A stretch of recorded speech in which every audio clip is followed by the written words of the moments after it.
Have you ever had that experience when you've been knitting along and you look down at your work several rows back and you realize that you have an error?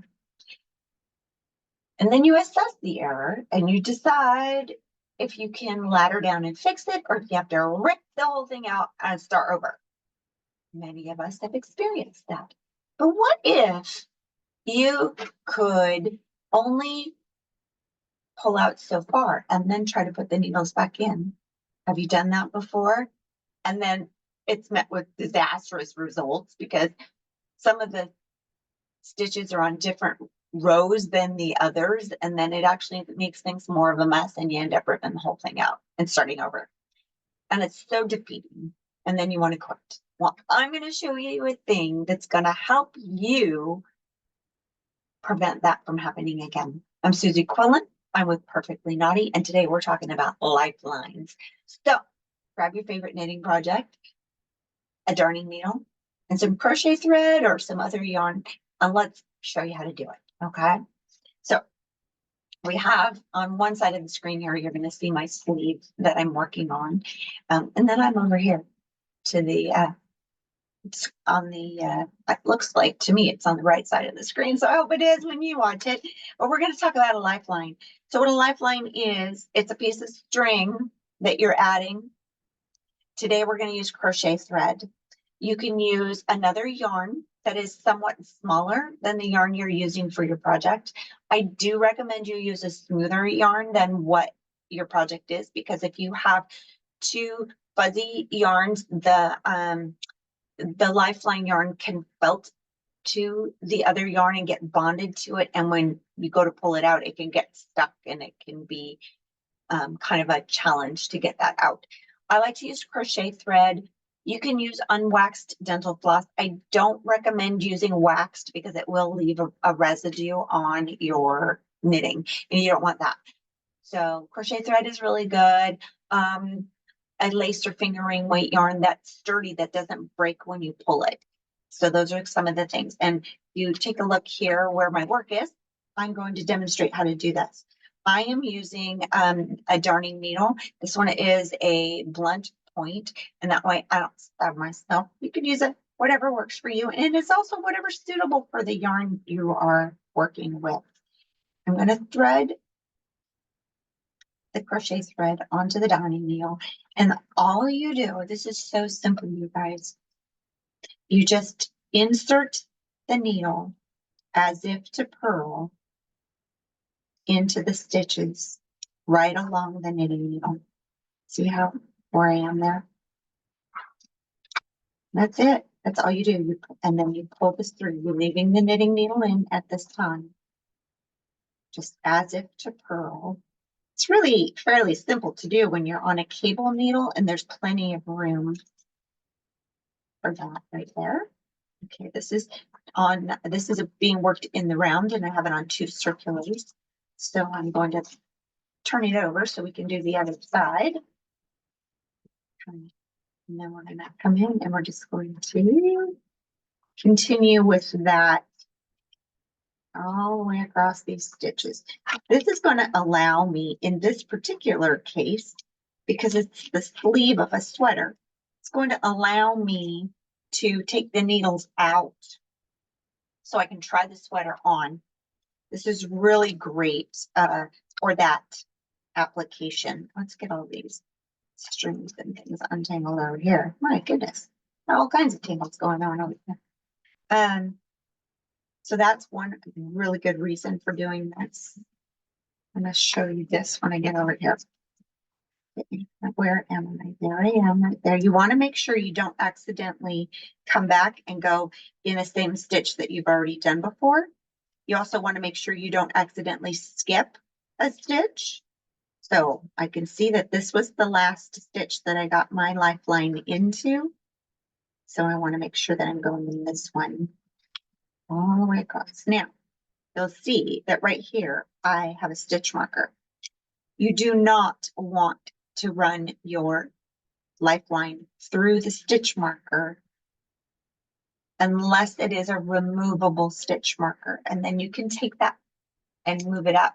But if you run the lifeline through the stitch marker, you will not be able to carry the stitch marker up row to row. The lifeline will hold it in place and it will end up pulling your work and causing bunching. So what you need to do is when you come to the stitch marker, you need to go ahead and pull through and then jump over the stitch marker and go into the next stitches like that. Things aren't getting tangled up. See right there, I have it tangled up a little bit. There we go. Now we're ready. Ta-da. Now I will say that if you want the stitch marker to stay there when you take the knitting needle out, for instance, you're trying on this sweater and you want to make sure you don't lose your beginning of round marker, which is what this is. Please make sure you use a removable stitch marker. So that way, when you go to knit, you can detach it out of the lifeline. Okay, so now we've done that, and I'm going to, I don't want to leave this attached to the whole ball of crochet thread. So I'm going to cut it and simply finish that off with an overhand knot to keep that from accidentally getting pulled out until I'm ready for that to happen. So that's how you insert a lifeline. And there you have it. Now, if I wanted to, I can pull these needles out and those stitches are not going to go anywhere.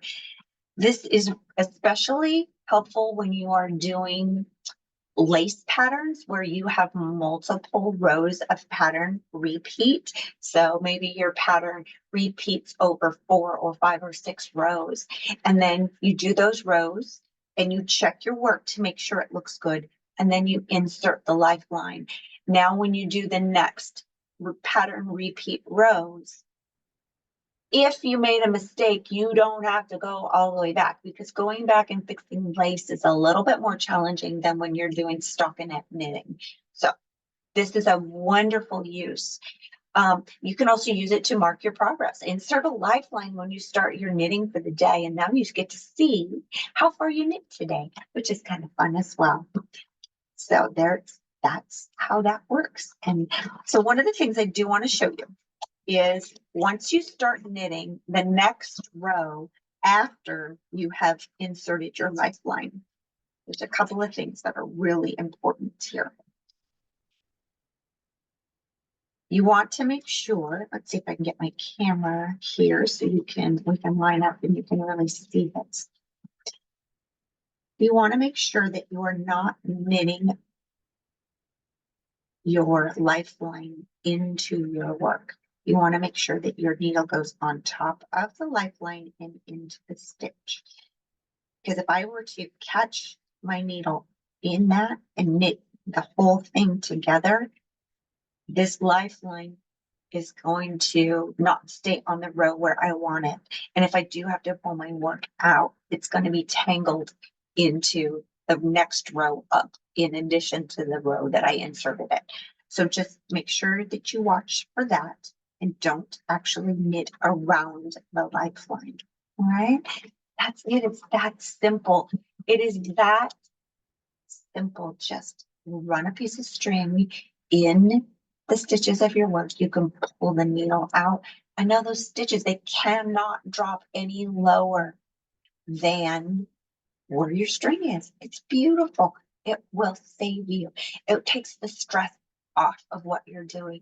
It allows you to try on a garment as you go.